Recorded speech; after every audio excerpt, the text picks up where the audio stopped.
ঘড়িতে তখন রাত 2:17।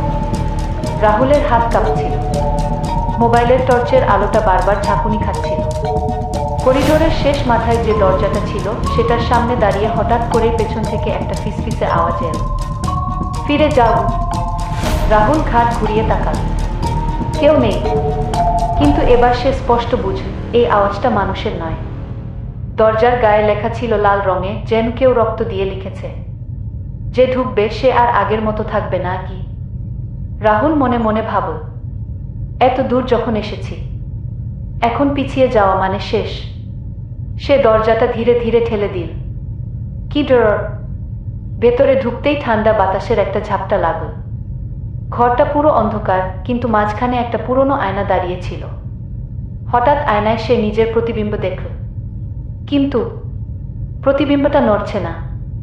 রাহুল হাত তুলল, প্রতিবিম্ব হাত তুলল না, বরং আয়নার ভেতরের রাহুল ধীরে ধীরে হাসল। আর তারপর সে বলল, অবশেষে তুমি চলে এলে, এখন আমার বেরোনোর পালা। আয়নার কাছে ফাটল ধরল, চর চটাস। 1 সেকেন্ডের মধ্যে পুরো ঘরটা অন্ধকারে ঢেকে গেল।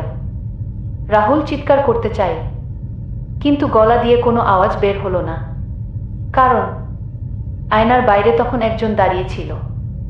সে দেখতে ঠিক রাহুলের মতোই, আর আসল রাহুল, সে এখন আয়নার ভেতরে বন্দী।